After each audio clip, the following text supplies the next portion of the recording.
நன்றி செலுத்த மறந்த அருட்கொடைகள் என்ற ஒரு தலைப்பின் வாயிலாக அல்லாஹு தாலா இந்த மனித சமுதாயத்திற்கு வாரி வழங்கியிருக்கக்கூடிய அருட்கொடைகள் குறித்தும் மனித சமுதாயம் அதை அலட்சியமாக உற்று நோக்குவது குறித்தும் இந்த ஜும்மாவுடைய உரையில் ஒரு சில மிக முக்கியமான தகவல்களை உங்களோடு பகிர்ந்து கொள்ளலாம் என்று ஆசைப்படுகிறேன். அன்புள்ள சகோதரர்களே, அல்லாஹு தாலா உலகத்தில் இந்த மனிதர்களுக்கு ஏராளமான அருட்கொடைகளை வாரி வழங்கியிருக்கிறார். மனிதர்களுடைய நிலைப்பாடு என்னன்னு கேட்டால், மனிதர்கள் அவர்கள் எதை நினைக்கிறார்களோ அதை அருட்கொடையாக கருதி கொள்வார்கள். உதாரணமாக, ஒருவரிடத்துல பணம் இல்லை, பணம் இருக்கிறவரை பார்த்து இவன் ஏங்கிக் கொள்வான். அப்படி என்று கேட்டால், ஐயோ அவருக்கு இவ்வளவு பணம் இருக்கிறதே, இவ்வளவு செல்வ செழிப்பாக வாழ்கிறாரே, அல்லாஹு தாலா இவ்வளவு அருள்களை செய்திருக்கிறான், எனக்கு அப்படி இல்லை என்று இந்த மனிதன் ஏங்குவான். ஆனால் அவனுக்கு அதைவிட ஏராளமான அருட்கொடைகள் கொடுக்கப்பட்டிருக்கும். அந்த அருட்கொடைகள் சம்பந்தமாக அவன் நினைத்து கூட பார்க்க மாட்டான். உதாரணமாக சொல்ல போனால், அல்லாஹ் எனக்கு எதை தந்தான் என்று கேட்பான் மனிதன். எதை தந்தான் என்று கேட்பதற்கு, இந்த கையை தூக்குவதற்கு சக்தியை தந்தவன் அல்லாஹ் என்பதை இந்த மனிதன் மறந்து விட்டான். அல்லாஹு தாலா எதை தந்தான் என்று கேட்கின்ற மனிதன், அல்லாஹு தாலா தன் உடம்புக்குள் நிறைய அத்தாட்சிகளையும் அருள்களையும் வைத்திருக்கிறான் என்பதை இந்த மனிதன் மறந்து விட்டான். அதனால்தான் அல்லாஹு தாலா திருக்குர்ஆன் சூரா நஹலினுடைய 18வது வசனத்தில் கூறுகிறான், அல்லாஹ்வுடைய நிஅமத்துக்களை நீங்கள் எண்ணினீர்களாக இருந்தால் உங்களால் எண்ணி கணக்கிட முடியாது என்று அல்லாஹ் சொல்றான். நீங்க நிஅமத்துக்களை லிஸ்ட் அவுட் பண்ணினீர்கள் என்று சொன்னால் உங்களால இத்தனை நிஅமத் என்று சொல்லி எண்ணி முடிக்க இயலாது என்று அல்லாஹ் தாலா சொல்கிறான். அவ்வளவு நிஅமத்துக்களை அல்லாஹ் தாலா நமக்கு தந்திருக்கிறான். இப்ப நம்ம யோசிப்போம், எவ்வளவு நிஅமத்துக்களை அல்லாஹ் தந்திருக்கிறான், எனக்குள்ள அல்லாஹ் என்ன நிஅமத்துக்களை தந்திருக்கிறான் என்று கொஞ்சம் யோசிச்சு பார்க்க வேண்டும். அல்லாஹ் தாலா சூரா தஹ்ரீனுடைய 1வது வசனத்தில் குறிப்பிடுகிறான், ஹல் அத்தா அலல் இன்சானி ஹீனும் மின தஹ்ரி லம் யகுன் ஷைஅம் மذ்கூரா. இந்த மனிதனில் ஒரு காலம் இருந்ததா இல்லையா, அதில் அவன் இன்ன பொருள் என்று சொல்லும் என்ன பொருளாகவும் இருக்கவில்லை. இப்ப நமக்கு வயது ஒரு 40 என்று சொல்லி வையுங்கள். ஒரு 35 வருடத்துக்கு முன்னாடி நான் ஒரு சிறுவன், ஒரு 40 வருடத்துக்கு முன்னாடி நான் ஒரு தாயின் வயிற்றில் ஒரு சிசுவாக இருந்தேன். அதற்கு முன்னாடி தந்தையினுடைய முள்ளந்தண்டில் ஒரு இந்திரிய துளியாக இருந்தேன். அதற்கு முன்னாடி நான் யார்? அட்ரஸ் இல்லாத நம்பலை ஒரு மனிதனாக அல்லாஹு தாலா பிறக்க வைத்திருக்கிறான். மனிதனாக அல்லாஹு தாலா நம்மளை பிறக்க வைத்து விட்டு குர்ஆனில் சொல்கிறான், வல்லாஹு அஹ்ரஜக்கும் மின் புத்தூனி உம்மஹாத்திக்கும் லா தஅலமூன ஷைஆ. நீங்கள் எதுவுமே அறியாத நிலையில் உங்கள் அன்னையர்களின் வயிற்றில் இருந்து அல்லாஹு தாலா உங்களை வெளிப்படுத்துகிறார். உங்களுக்கு எதுவுமே தெரியாது. தாயிர வயிற்றில் இருந்து ஒரு சின்ன குழந்தையாகத்தான் நீங்க என்ன செய்கிறீர்கள்? வெளியே வருகிறீர்கள். வஜஅல லக்குமுஸ் ஸம்அ வல் அப்சார வல் அஃஇதத லஅல்லக்கும் தஷ்குரூன்.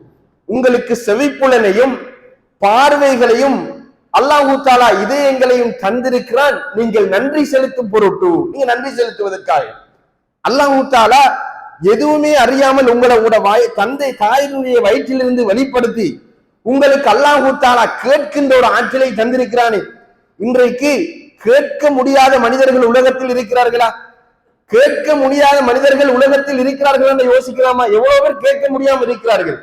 உங்களுக்கு பார்ப்பதற்கு அல்லாஹு தாலா தந்திருக்கிறான். பார்க்கிறது மிகப்பெரிய அருள் என்பதை எப்ப நாங்க உணர்ந்திருக்கிறோம்?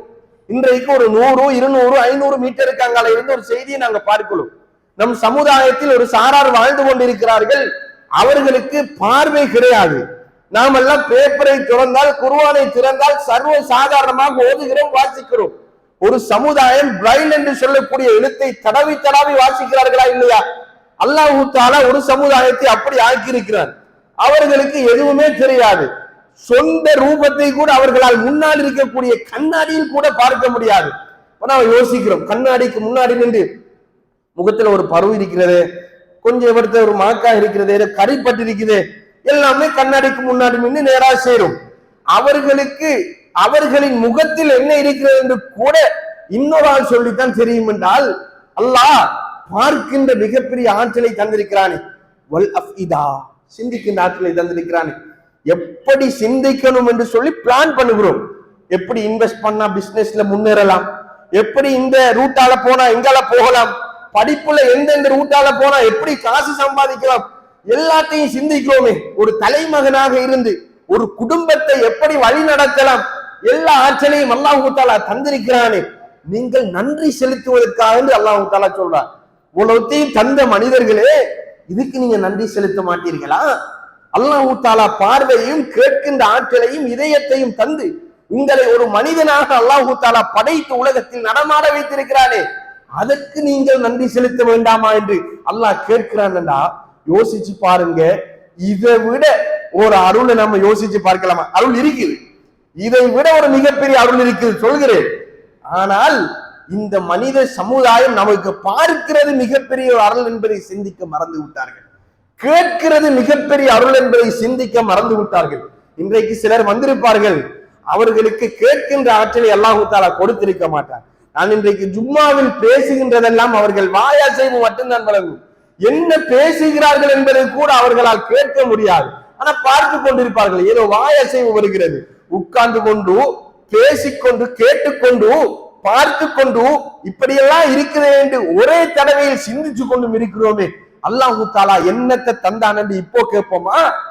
யோசித்து பாருங்கள். அருள்களுக்கெல்லாம் நிஅமத்துகளுக்கெல்லாம் மிகப்பெரிய நிஅமத் என்ன தெரியுமா?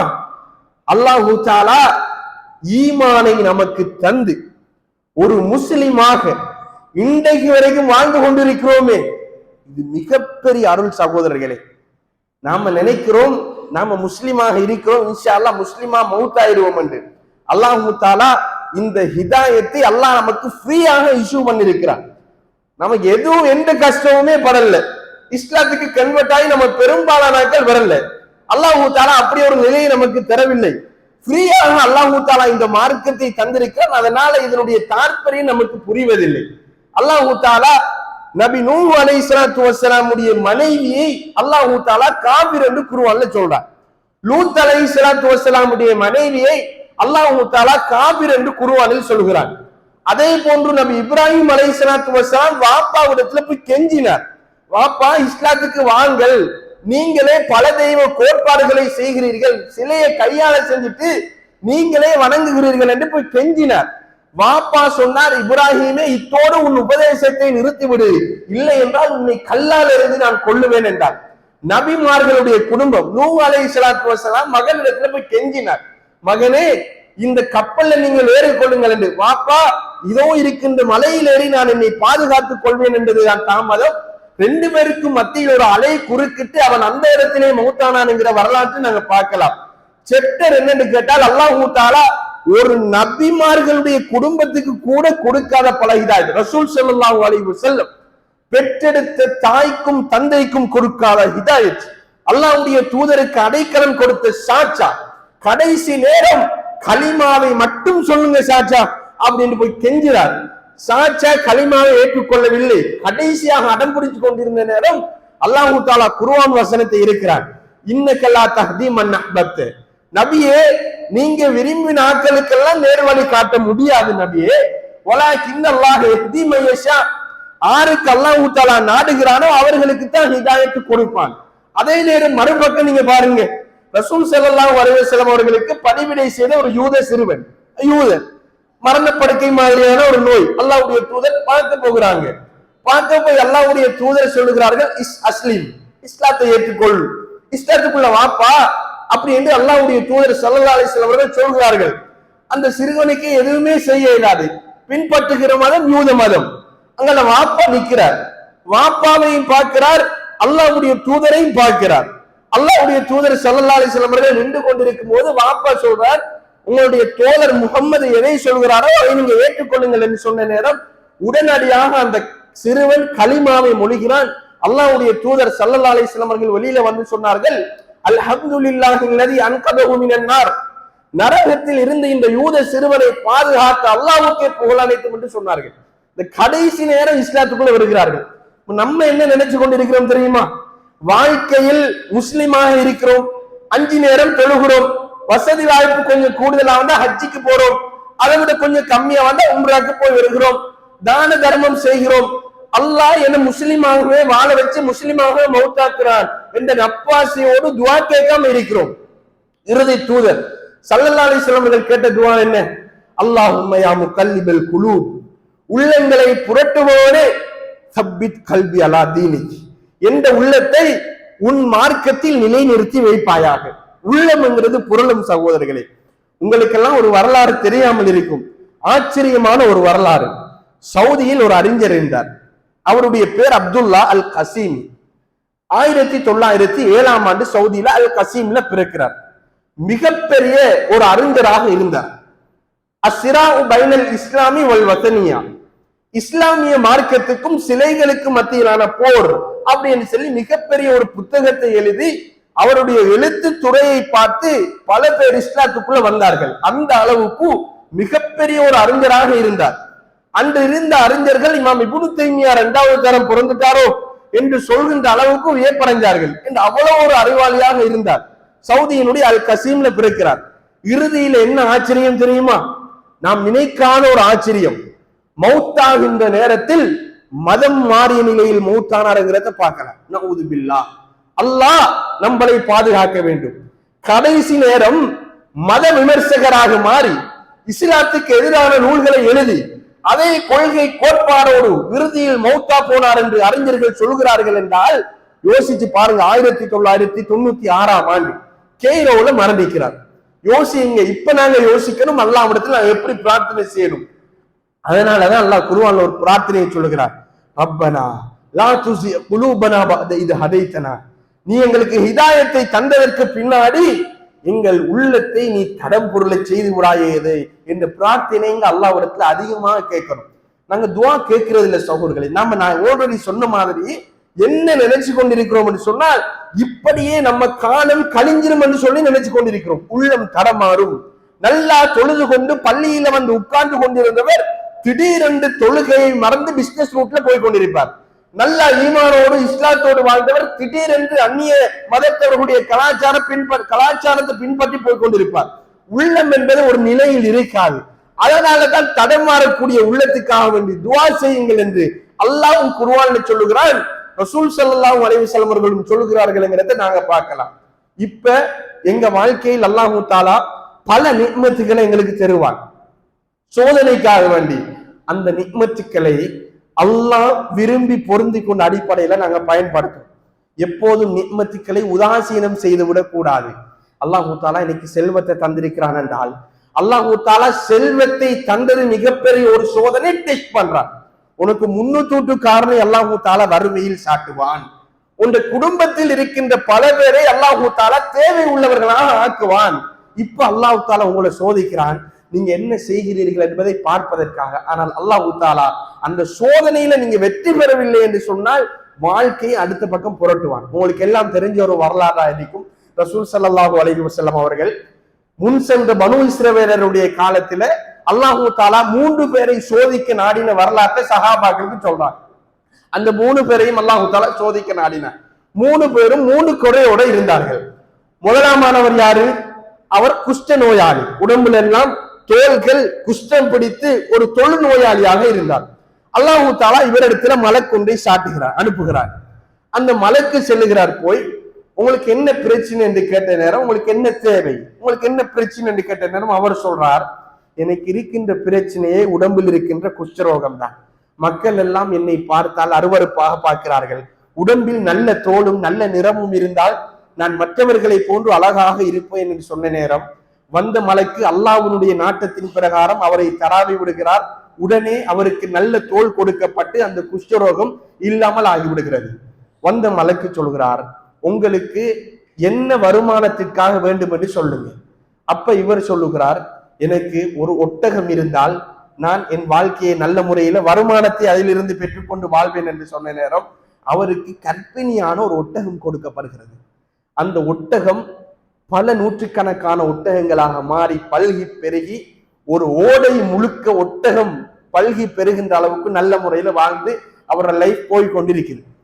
2ஆமானவர் யார் என்று கேட்டால் அவர் வழுக்கை தலை உடையவர், தலையில முடி இல்லை. அவரிடத்துல இந்த மலக்கு போய் கேட்கிறார், உங்களுக்கு என்ன பிரச்சனை என்று கேட்ட நேரம் அவர் சொல்றார், எல்லாரும் முடியோட அழகாக இருக்கிற நேரம் எனக்கு மட்டும் வழுக்கை முடியாக இருக்கு. அது மிகப்பெரிய குறையாக இன்றைக்கு நாங்க உணர்றோம் தானே. தலையில முடியலன்னு சொன்னா இன்றைக்கு செயற்கை முடி நட்டப்படுதா இல்லையா? அதுக்கு விளம்பரம் செலவழிச்சு இன்றைக்கு நாடு முழுக்க வெளிநாடுகள் இந்தியாவுக்கு போய் முடி நட்டாக்கள் இருக்கிறாங்களா இல்லையா? முடி இருந்தாத்தான் ஒரு அழகு என்று சொல்லி இன்றைக்கு தியரி இருக்குது. அந்த காலத்திலே உணர்ந்து இருந்தார்கள். மக்கள் எல்லாம் பெரும்பான்மையானவர்கள் முடியோடு இருக்கிறார்கள். எனக்கு முடி இல்லை, வழுக்கை தலையோடு இருக்கிறேன். இன்னவர்கள் மற்றவர்களை போன்று முடி இருந்தால் நான் நல்ல முறையில நடந்து கொள்வேன் என்ற நேரம் அல்லாஹ்வுடைய நாட்டத்தின் பிரகாரம் வந்த மலக்கு என்ன செய்கிறார்? அவரோட தலையை தராவி விடுகிறார். அவருக்கு முடிகள் எல்லாம் நல்ல அழகாக வளர்கிறது. இப்ப மலக்கு கேட்கிறார், உங்களுக்கு வருமானத்திற்காக, உங்கள் தேவையை போக்குவதற்காக உங்களுக்கு என்ன வேணும் என்று கேட்ட நேரம் சொல்றார், எனக்கு ஒரு மாடு இருந்தால் நல்ல முறையில் நான் அதன் மூலமாக பராமரித்து என் வருவாயை நான் தேடிக்கொள்வேன் என்று சொன்ன நேரம் கற்பிணியான ஒரு மாடு கொடுக்கப்படுகிறது. அந்த மாடு பல்கி பெருகி ஒரு ஓடை முழுக்க மாட்டு பட்டி வளர்கின்ற அளவுக்கு இவரும் இவருடைய காலத்தை ஓட்டி கொண்டிருக்கிறார். 3ஆம் மாணவரிடத்துல மலக்கு செல்றார். அவரிடத்துல போய் கேட்கப்படுகிறது, உங்களுக்கு என்ன பிரச்சனை என்ற நேரம், எனக்கு கண் பார்வை கிடையாது, நான் ஒரு குருடனாக இருக்கிறேன், மற்றவர்கள் எல்லாம் எல்லாரையும் பார்க்கிறார்கள், எனக்கு எதுவுமே தெரியவில்லை, நான் கண் பார்வையோடு இருந்தால் எனக்கு மிக நன்றாக இருக்கும் என்று சொன்ன நேரம் மலைக்கு அல்லாஹ்வுடைய நாட்டத்தின் பிரகாரம் அவருடைய கண்ணை தடாவி விடுகிறார். அவருடைய கண் என்ன செய்கிறது? வெளிச்சமாக சாதாரணமானவர்களை போன்று பார்வையுடைய கண்ணா மாறுது. மலக்கு கேட்கிறார், உங்களுக்கு என்ன வேணும் என்று கேட்கிறார். இவர் சொல்றார், எனக்கு ஒரு ஆட்டை நீங்கள் தந்தீர்களாக இருந்தால் என் வருமானத்தை நான் என்ன செய்வேன்? நல்ல முறையில ஈட்டிக்கொள்வேன் என்று சொன்ன நேரம் மலக்கு ஒரு கற்பிணியான ஆட்டை கொடுக்கிறார். அந்த ஆடு ஆட்டுப்பட்டியாக மாறி ஒரு ஓடை முழுக்க ஆட்டுப்பட்டி வளர்கின்ற அளவுக்கு மிகப்பெரிய செல்வ செழிப்போடு 3 பேரும் வாழ்ந்து கொண்டிருக்கிறாங்க. இப்ப யோசிங்க, வாழ்க்கையில் அல்லாஹு தாலா 3 பேரும் பெரிய சோதனையோடு இருந்த நேரம் தான் 3 பேருக்கு இந்த அருள்களை அல்லாஹு தாலா செய்கிறார். கொஞ்ச நாள் கழிஞ்சதற்கு பின்னாடி அல்லாஹு தாலா அதே மலக்கை ஒரு வழிப்போக்கனுடைய ரூபத்தில் அல்லாஹ் அனுப்புறான். வழிப்போக்கனுடைய ரூபத்தில் அல்லாஹ் அனுப்புறான். அவர் வந்து 1ஆம் மாணவரிடத்துல கேட்கிறார், நான் ஒரு வழிப்போக்கனாக இருக்கிறேன், வந்த பயணத்தில் எல்லாமே தொலைந்து ஒரு நிற்கதியான ஒரு நிலையில நிற்கிறேன், நீங்கள் குஷ்ட நோயாளியாக இருந்த நேரத்தில் அல்லாஹு தாலா உங்களுக்கு நல்ல தோள்களையும் அல்லாஹு தாலா நல்ல செல்வ செழிப்பையும் தந்தானே, அந்த அல்லாவை முன்னிறுத்தி கேட்கிறேன், எனக்கு ஏதாவது உதவி செய்கின்ற நேரம் அவர் சொல்கிறார், இதனைக்கு அல்லாஹ் தந்ததல்ல, என் வாழையடி வாழையாக நான் சேர்த்து சொத்து, அதனால உனக்கு எனக்கு எதையும் தர முடியாதுன்னு சொல்றார். வந்த மலக்கு சொல்றார், அப்படியானால் அல்லாஹ் நீ எந்த நிலையில இருந்தாயோ அந்த நிலையிலேயே உன்னை ஆக்கட்டும் என்று சொல்லிட்டு வந்த மலைக்கு போறார். இவர் ஏற்கனவே தோலெல்லாம் எப்படி குஷ்டம் பிடித்தவராக இருந்தாரோ அதே நிலையை அல்லாஹு தாலா மீண்டும் ஆக்குறார். 2ஆம் மாணவரிடத்துல போகிறார். யாரு? வழுக்கை தலையுடையவர். போய் சொல்றார், நான் ஒரு வழிப்போக்கனாக வந்து எல்லாத்தையும் இழந்துட்டேன், நீ வழுக்கை தலையோடு இருந்த நேரத்தில் முடியை தந்து அல்லாஹு தாலா அழகு பார்த்து அந்த அல்லாவை முன்னிறுத்தி கேட்கிறது, செல்வத்தையும் அல்லாஹு தாலா தந்திருக்கிறார், எனக்கு ஏதாவது உதவி பண்ண முடியுமான்னு கேட்ட நேரம் 1ஆம் மாணவர் என்ன பதில் சொன்னாரோ அதை இவரும் சொல்றார், எனக்கு வாழையாடி வாழையாக நான் சேர்த்த சொத்து, உங்களுக்கு அதெல்லாம் தர முடியாது என்று சொன்ன நேரம் இவர் போகிறார். 3ஆம் மாணவர் யாரென்று கேட்டால் கண் தெரியாத ஒரு குருடன். அவரிடத்திலும் இதே செய்தியை சொல்றார், வழிப்போக்கனாக வந்திருக்கிறேன், எல்லாத்தையும் இழந்து நிற்கதியாக நிற்கிறேன், உங்களுக்கு கண் பார்வை இல்லாத நேரத்தில் பார்க்கக்கூடிய ஆற்றலை தந்த அல்லாவை முன்னிறுத்தி நான் கேட்கிறேன், எனக்கு ஏதாவது உதவி பண்ண முடியுமான்னு கேட்ட நேரம் அவர் சொல்கிறார், பார்வை இல்லாத நேரத்தில் பார்வையையும் இதோ இருக்கின்ற ஆட்டுப்பட்டியையும் எனக்கு அல்லாஹ் தான் தந்தார், உங்களுக்கு விரும்பியதை நீங்கள் எடுத்துக்கொண்டு போகலாம் என்று சொன்ன நேரம் வந்த மலைக்கு சொல்கிறார், உன்னுடைய 2 தோழர்களும் தோற்று விட்டார்கள், நீ இதில் வெற்றி பெற்று விட்டாய் என்று சொன்னதை நாங்க பார்க்கலாம். யோசிங்க, அல்லாஹு தாலா நிக்மத்துக்களை தந்துட்டு நம்மளுக்கு அல்லாஹு தாலா சோதிச்சு பார்ப்பார். எப்போதும் அல்லாஹ்வுடைய நிக்மத்துக்களை புறக்கணிக்கின்ற நேரம் எல்லாம் அல்லாஹ்வுடைய சோதனைகள் நமக்கு வந்து கொண்டிருக்கும்ங்கிறத உணர்ந்து கொள்ளலாம். மனிதர்கள் சர்வ சாதாரணமாக இருப்பாங்க, வாழ்க்கையில அவங்களுக்கு எந்த பிரச்சனையுமே இல்லை, சும்மா இருக்கின்ற நேரம் அல்லாஹு தாலா ஒரு செல்வத்தை கொடுத்துருவார், அல்லது திடீரென்று மாதிரி வெளிநாட்டுக்கு போய் மிகப்பெரிய ஒரு கோடீஸ்வரனாக இருப்பார்.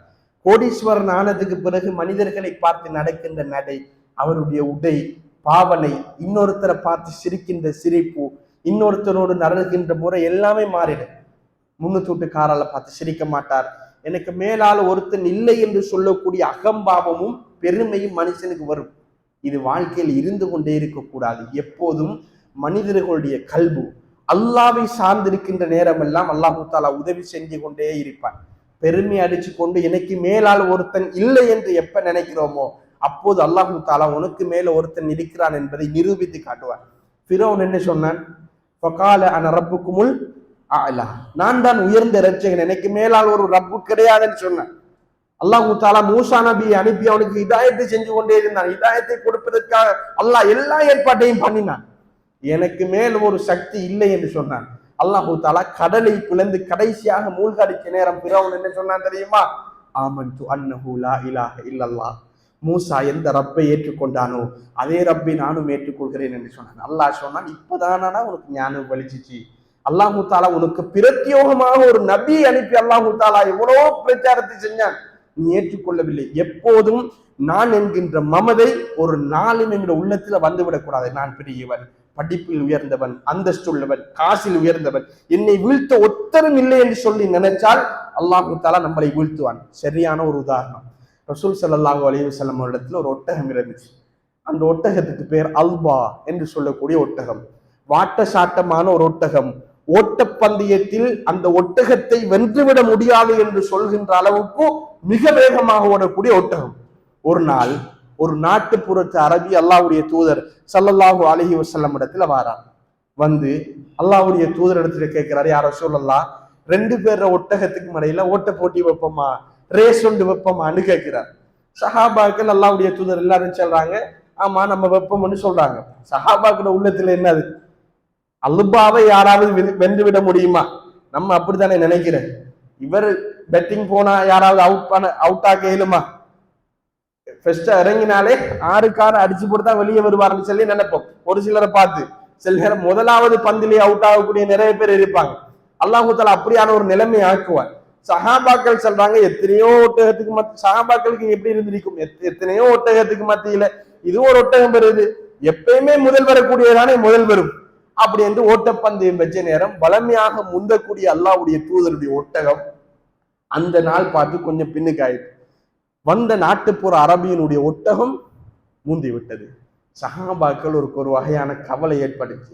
ரசூல் ஸல்லல்லாஹு அலைஹி வஸல்லம் அவர்கள் நானும் நீங்களும் சிந்திக்கிற மாதிரி, இந்த மனித சமுதாயம் சிந்திக்கிற மாதிரி மிகப்பெரிய ஒரு தியரியை சொல்லி தந்தார்கள். இன்ன ஹக்கன் அலல்லாஹி அல்லா யர்தஃபி ஷைஉம் மினத் துன்யா இல்லா வதஅஹ், இந்த உலகத்தில் எந்த ஒன்று கொஞ்சம் உயர்ந்துட்டு போனாலும் அதை ஒரு முறை தட்டி விடுவது அல்லாஹ்வுடைய கடமை என்றார்கள். இந்த உலகத்தில் என்னை விட ஒருத்தன் இல்லை என்று எப்ப மனுஷன் நினைக்கிறானோ, உன்னை விட ஒருத்தன் இருக்கிறான் என்பதை அல்லாஹு தஆலா பிராக்டிக்கலாக உணர்த்துவான். எங்க வாழ்க்கையில இந்த ஹதீஸ் மிகப்பெரிய ஒரு படிப்பினையாக இருக்கும் தோழர்கள். எங்க வாழ்க்கையில் என்னை விஞ்சிவிட முடியாது என்று சொல்கின்ற மமதை எங்கிற வாழ்க்கையில் இருக்கக்கூடாது. அதனாலதான் லுக்மான் அலைஹிஸ்ஸலாத்து வஸ்ஸலாம் மகனிடத்துல சொல்றார், வலா துஸஇர் ஹத்தக லின்னாஸ், மனிதர்களுக்கு உன் முகத்தை நீ திருப்பாத மகன், மனிதர்களை பார்த்தால் நீ ஒரு பக்கம் முகத்தை சுளித்து விட்டு போகாதே. வலா தம்ஷி ஃபில் அர்தி மரஹா, பூமியில பெருமையோடு நடக்காத மகன் என்று ஒரு பாப்பா ஒரு மகனுக்கு செஞ்ச உபதேசத்தை அல்லாஹு தஆலா குர்ஆன்ல சொல்கிறான்னு சொன்னார். மமதை ஒரு நாளும் இருக்கக்கூடாது. வாழ்க்கையில அல்லாஹு தஆலா தந்த அருட்கள் அவன் எனக்கு தந்திருக்கிறான், அல்ஹம்துலில்லாஹ் போதும் என்ற மனம் எப்போதும் எங்கள் கல்வை நிரப்பும். அது சுவர்க்கத்துக்கு மிக முக்கியமான வழிகாட்டி என்பதை புரிந்து கொள்ள வேண்டும். அல்லாஹு தஆலா நம் அனைவரையும் ஈமானோடு வாழ வைத்து ஈமானோடு மரணிக்க செய்வானாக. வஆகிர் தவானா அல்ஹம்துலில்லாஹி ரப்பில் ஆலமீன்.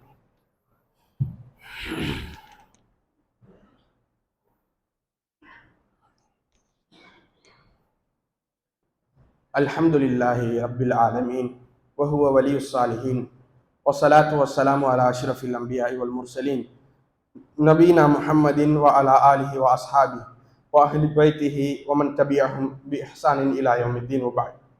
அன்புள்ள சகோதரர்களே, அல்லாஹ்வுடைய தூதர் ரசூல் ஸல்லல்லாஹு அலைஹி வஸல்லம் அவர்கள் சொன்னார்கள், நிஅமதானி மஹ்பூபுன் ஃபீஹிமா கஸீரும் மினன் நாஸ். 2 நிஅமத்துக்களை அல்லாஹு தஆலா மனிதர்களுக்கு கொடுத்திருக்கிறார். 2 நிஅமத் இருக்குது. அதிகமான மக்கள் அதில் பொடுபோக்காக இருக்கிறார்கள் என்று சொன்னார்கள். அதுல முதலாவது அஸ்ஸிஹா, ஆரோக்கியம். 2வது வல்ஃபரா, ஓய்வு நேரம் என்று சொன்னார்கள். இந்த 2 நிஅமத்தையும் அல்லாஹு தஆலா மனிதர்களுக்கு கொடுத்திருக்கிறான். இந்த 2லையும் மனிதர்கள் பொடுபோக்காகவே இருக்கிறார்கள்.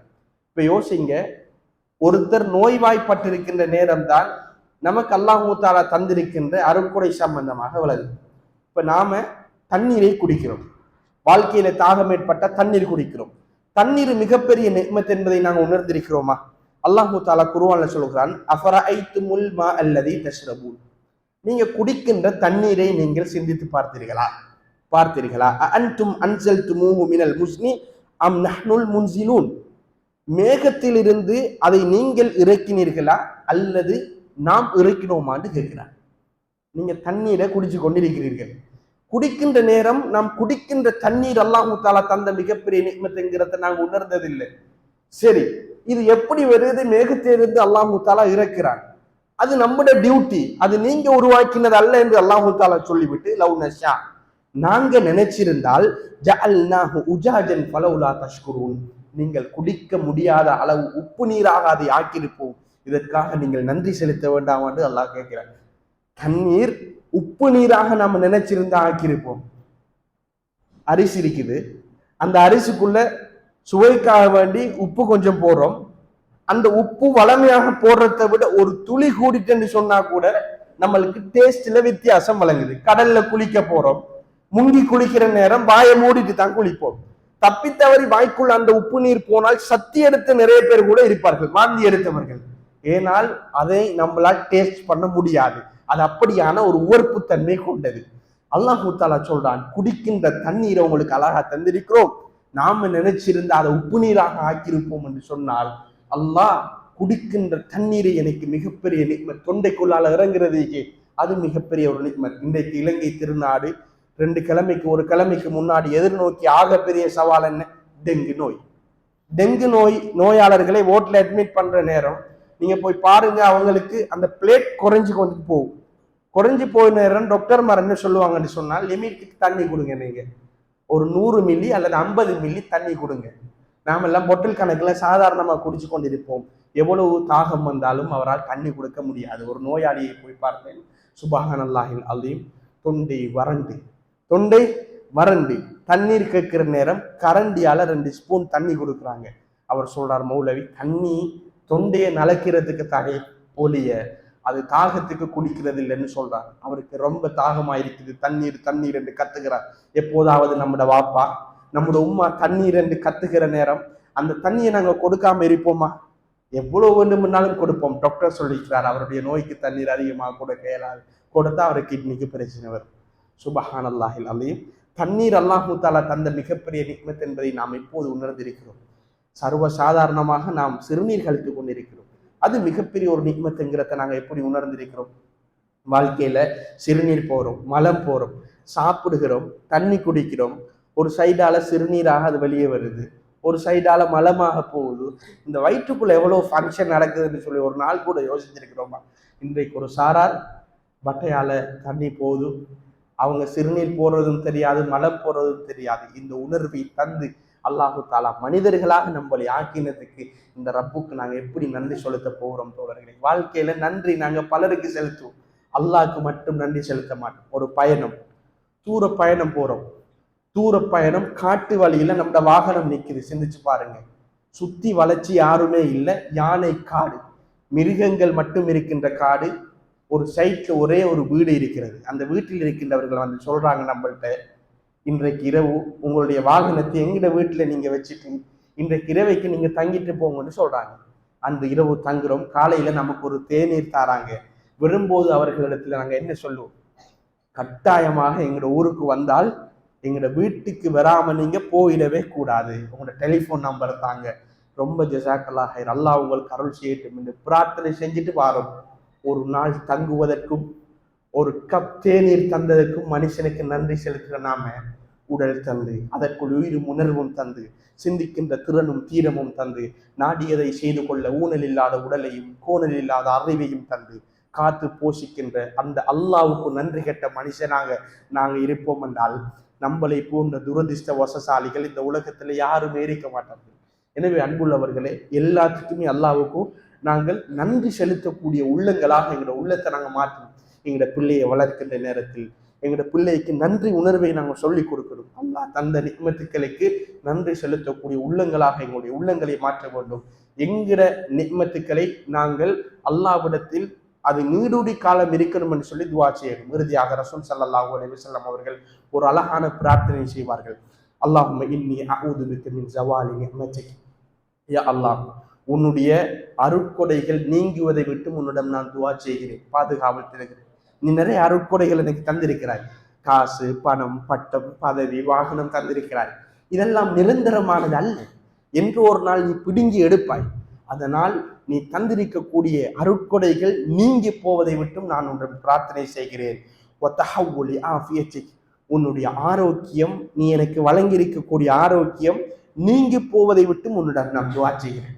யா அல்லாஹ், எனக்கு எவ்வளவு ஆரோக்கியத்தை, திடகாத்திரத்தை, ஒரு சமுதாயம் கால் இல்லாத நிலையில், கை இல்லாத நிலையில், ஊனமுற்ற நிலையில் வீட்டில் முடங்கிக் கொண்டிருக்கின்ற நேரம், நடக்கின்ற பார்க்கின்ற கையை காலை அல்லாஹ் தஆலா நமக்கு தந்திருக்கிறான். எல்லா ஆற்றலையும் அல்லாஹ் தந்திருக்கின்ற நேரம், இந்த ஆரோக்கியம் எக்காலத்திலும் மாறாத, இன்னொருவருக்கு சுமை இல்லாத ஒரு நல்ல ஆரோக்கியத்தை எனக்கு திருவாயாக என்று அல்லாஹ்விடத்தில் நாங்கள் பிரார்த்தனை செய்ய வேண்டும். நீ தந்த ஆரோக்கியம் அது மாறாமல் இருக்க வேண்டும் என்று உன்னிடத்தில் நான் பிரார்த்தனை செய்கிறேன். யா அல்லாஹ், நீ தரக்கூடிய திடீர் தண்டனை, உன்னை தண்டனை நீ தந்தால் நான் தாங்க மாட்டோம். திடீரென்று எனக்கு சில தண்டனை தருவாய். அது விபத்தாக இருக்கலாம், நோயாக இருக்கலாம், பிள்ளையினுடைய இழப்பாக இருக்கலாம், மனைவியினுடைய பிரிவாக இருக்கலாம். எதுவாக இருந்தாலும் நீ தரக்கூடிய திடீர் தண்டனையை விட்டு உன்னிடம் நான் பாதுகாவல் தருகிறேன். யா அல்லாஹ், உன்னுடைய அனைத்து கோபங்களை விட்டும் உன்னிடம் பாதுகாவல் தருகிறேன் என்ற பிரார்த்தனையை அல்லாஹ்வுடைய ரசூல் ஸல்லல்லாஹு அலைஹி வஸல்லம் அவர்கள் கேட்டிருக்கிறார்கள். அடிக்கடி எங்கள் வாழ்க்கையில் இந்த பிரார்த்தனை செய்வோமாக இருந்தால் நிச்சயமாக கல்பு அமைதி பெறும். அல்லாஹு தஆலா தந்த நிஅமத்துக்களை அல்லாஹ்வுக்கு விரும்பி பொருந்தி கொண்ட அடிப்படையில் நாங்கள் செலவழிக்கலாம். இப்படிப்பட்டு அல்லாஹு தஆலா நம்மளை வாழச் செய்திருக்கின்ற நேரம், நாளைக்கு மறுமையில் ஐயத்துஹன் நஃப்ஸுல் முத்மஇன்னா, அமைதி அடைந்த ஆத்மாவை என்று நம்மளை அழைப்பான். அந்த நேரத்தில் லப்பைக் யா ரப், உன்னிடத்தில் ஆஜராகி விட்டோம் ரஹ்மானி என்று நானும் நீங்களும், என்னுடைய உறவுகளும் உங்களுடைய உறவுகளும், நபிமார்கள், நல்லடியார்கள், சாலிஹீன்களோடு அந்த சுவன பூங்காவில் வலம் வருவதற்கு வல்ல ரஹ்மான் அருள் செய்வானாக. அக்கூலு கௌலி ஹாதா அஸ்தக்ஃபிருல்லாஹ் லி வலக்கும் வ லிஜமீஇல் முஸ்லிமீன மின் குல்லி தம்பின் வஸ்தக்ஃபிருஹு இன்னஹு அல் கஃபூர் ரஹீம்.